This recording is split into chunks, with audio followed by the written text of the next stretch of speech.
say the definition of a man who needs no introduction is usually that they've lived through interesting times, or often in the worst sense of the word. And I think that's certainly true for my guest, Leonid Volkov, former chief of staff, of course, to Alexei Navalny, and his campaign manager through many brave and really daunting challenges that you undertook in standing up to Russian autocracy. I just wanted to reintroduce our sort of idea for today. This is the conversation here with me. Please feel free. I think I've got a magic iPad to feed in any questions. We are recording this for the Politico Power Play podcast, available on all major podcast apps. I have to try, right? But that means, of course, that we'll get to a much larger audience as well as everyone in this room and on the live stream. Leonid, I'm going to dive in. What must be a very difficult question for you, but do you have any more insights into what happened when Mr. Navalny died in that penal camp? And do you believe the official version that his health collapsed? I don't have any insights. It's not about insights. It's not about assumptions. Putin killed him. So on February 16th, Vladimir Putin cold-bloodedly ordered Alexei Navalny to be murdered. It will take time for us to find out how exactly it happened and how exactly it was performed, but we have no doubt, and it is not an issue of trust or versions. It's a fact proven beyond reasonable doubt. One very simple observation. Every step of Alexei Navalny in the penal colony from the very beginning was on camera from many points. The guards all had body cams. There were cameras around.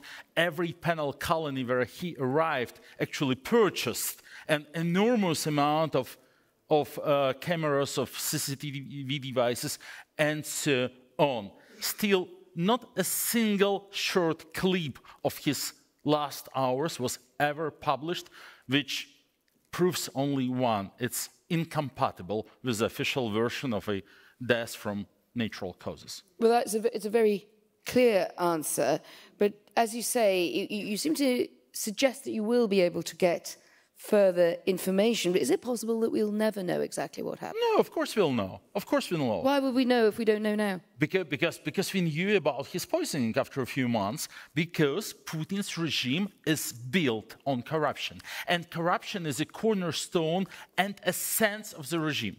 And corruption has two sides.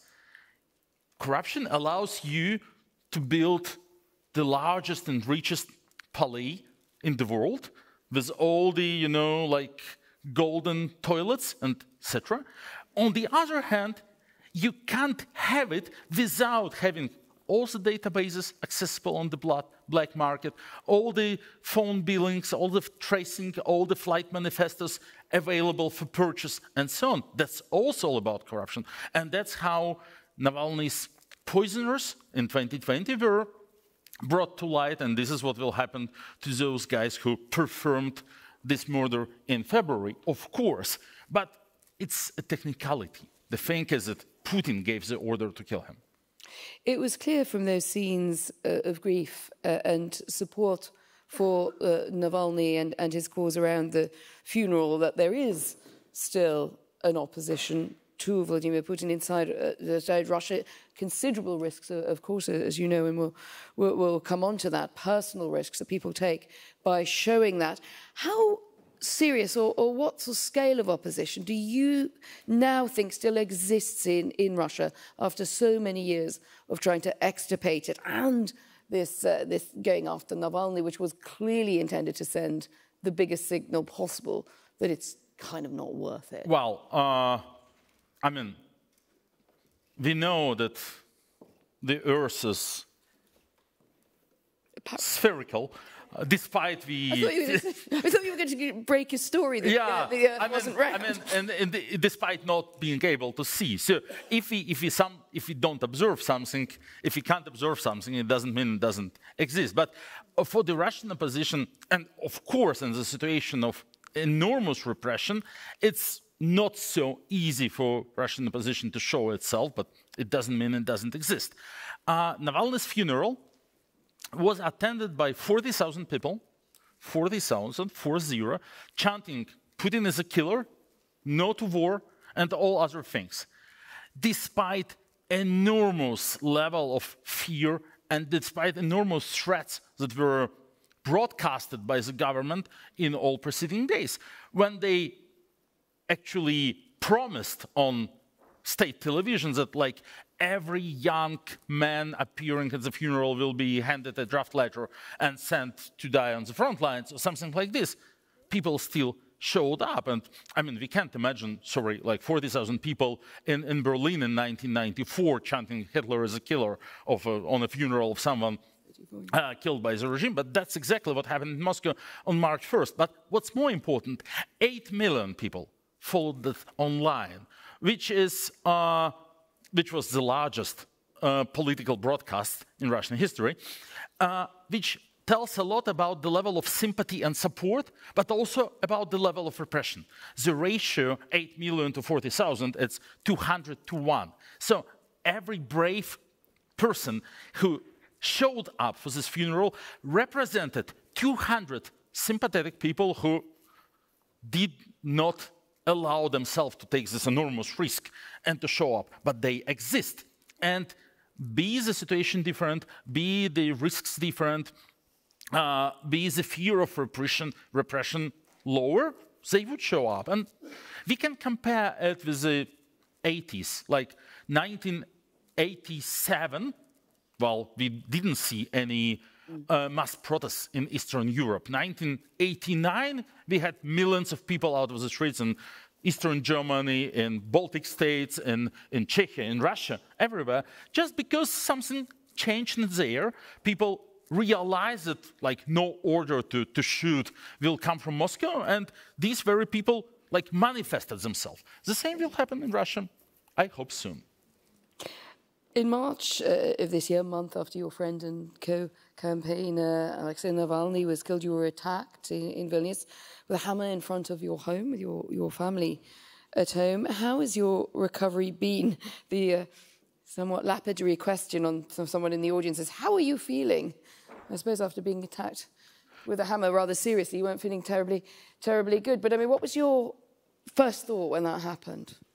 Well, first of all, thank you. I feel good. I was lucky to have a very smooth recovery, like after a month with clutches and gypsum. Now I'm good to go everywhere. And like my first and the only thought was, okay, Putin says hello, and Putin lets us know that even after he murdered Alexei, he considers the work of Alexei's political organization, the organizations that Alexei has founded and where I am proud to serve as a political director, he still considers this work a main threat to his regime. Well, that's good to know. Talk about looking on the bright side. There have been 3 arrests in connection with the attack on you, 2 Polish nationals detained after it, and one, I think, Belarusian, believed to be Russian sponsored. Do you think you will eventually look your assailants in court in the eye? Yeah, I mean, I hope so. I only read about it in the news as you do, so I know that they are soon to be extradited to Lithuania. There's soon to be a court hearing in Lithuania, and I, as a proud victim, will have all the rights to listen, to learn, and I want to do it, and I will attend every of those court hearings because, of course, I'm very curious to learn more about what actually happened and all the circumstances. You're a hard man to keep quiet, as we know. What would you say to them? Oh, no, I mean, it's not of so much interest for me to talk to them. They are, well, those guys who were like hired for a few thousand euros. What's interesting for me is to learn like who exactly ordered and how much he was paid and like how this all was organized, like how large is the network and so on. And as we already started to talk about the corruption, how much the guy who was like the handler, who was the intermediary, was actually paid, because I have a suspicion that he stole 90%, and this saved my life. I think your eyes are actually sparkling with interest as you're discussing this terrible attack on you. You could still see that anti-corruption journalist who's like, this is a good story. Should be. Should be, and it should have a better ending. But do you feel safe now? Because it is not, of course, impossible that these things can happen, can strike twice in the. And we always knew they are possible. And I don't know what else should happen for everyone to realize it's possible. There was a Skripal attack in 2018 in the UK. There was this Tiergarten mord in 2019 in Berlin. There's this guy Krasikov, whom Putin desperately wants to get back from the German prison.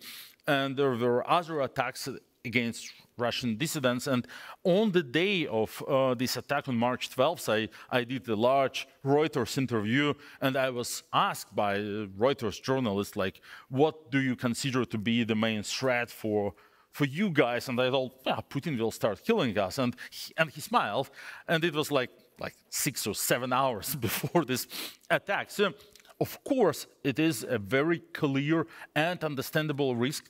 No red lines exist for Putin. He's an international terrorist, #1. He's a murderer, and we have to live with this. So that's just. I mean, well, you have only a very simple choice: you accept the risk and keep working, or you kind of like retire. Only that retirement doesn't delete your record from the Russian terrorist list and doesn't guarantee any safety. So I feel okay. I continue my work, and so do all my colleagues in Vilnius. We are not going to relocate. We are not going to give up. We just keep working. Can I ask you about one detail of the case that's always fascinated me, because I have a history in writing partly about spy swaps and that sort of slightly murky end of things. Of course, if you lock a lot of people up, you have a lot of prisoners that you can potentially swap. And that was one story that emerged after the death of Alexei Navalny, that there was a putative attempt brokered by Roman Abramovich, the Russian oligarch, to facilitate a spy swap. Was that ever really a serious proposition? Sorry, a spy swap. No. To just get that right for the tape, because I've just made someone a spy who wasn't. Was there ever really a serious proposal that went to the Kremlin that was being looked at all seriously to release Alexei Navalny as part of a swap? A lot of effort has been done to make it serious, and there was a lot of work done in the previous 2 years to make it possible, or to bring it to consideration. But we don't know what's in Putin's head, and it looks like Putin never really wanted to consider it seriously. And killing Alexei Navalny was kind of like his reaction to the proposal. And what does that make you think about the role of Roman Abramovich in these cases? Well, he tries to avoid sanctions, so he tries to be useful for all sides. That's his usual role.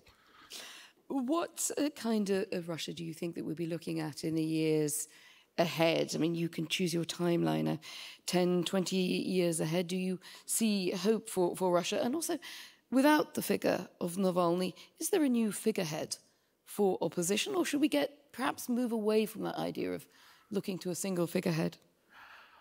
First of all, no one appoints figureheads. No one appointed Alexei Navalny to be the leader of Russian opposition. There was never like a formal procedure. He deserved it.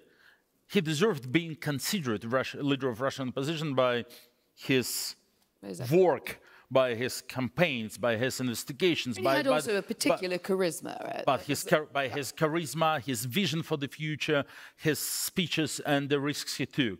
So we don't need anyone to be appointed a figurehead. And I think like Russian opposition or like people who are against Putin and his war will find out whom they want to be represented by. And well, as of now, I see that there is a lot of hope connected with Yulia Navalny, Alexei's video, and co-fighter for all these many years. And our job as Alexi's political organization is to help her in whatever she decides to endeavor.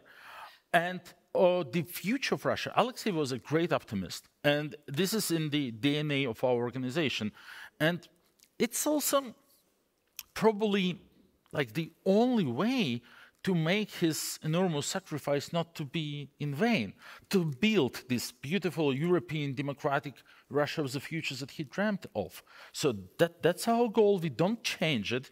We are not going to give it up because, well, this is for us the only way to defend and to promote his legacy now.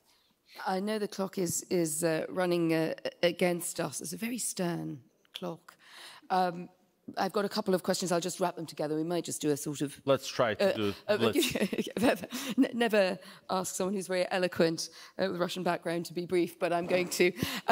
If we're concerned, and I think a number of people are who've sent in questions about people like Vladimir Kara-Murza, Evan Gershkovich, what suggestions do you have for helping either political prisoners or those like Mr. Gershkovich, who were basically arrested as part of an intimidation of those trying to keep a journalistic spotlight? Well, first of all, if someone in this audience was considering going to Russia, don't.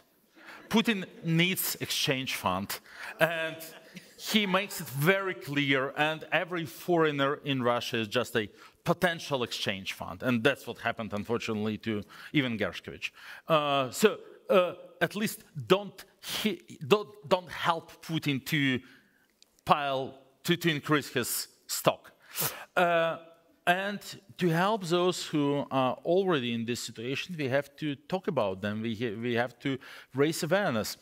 As Alexei always said, like the international attention is the only protection, if any. Okay, for him it was not sufficient because he was Putin's personal enemy #1, etc., etc. But hopefully for the others, it would be a form of protection. Everyone on the Power Play podcast pretty much gets this last question. Who would you like to hear in the hot seat on the podcast? Who do you think that we should talk to? Who would make you subscribe to the podcast? I don't listen to podcasts. Can we just cancel this guest booking right now? I mean, I know you had an interesting one. Okay. Just because of the... Who should everyone else, apart from you, Leonid, listen to on the podcast? Sorry. I thought you might say Yulia Navalnaya or Dasha Navalny. They will decide at some point. I think, like it's my personal perception, that what Yulia does now, that her public appearances are very rare, but always very to the point, and when she really has to offer something new and when she really has something important to convey, that's a good media strategy. And we always consider like our fight against Putin to be a marathon, not a sprint. We have to be very careful about our resources. We don't want to do like hundreds of empty speeches, but we want to concentrate on thinking what will help us to defeat him ultimately. Well, the very best of luck in that marathon. Thank you. Thank you very much. Thank you.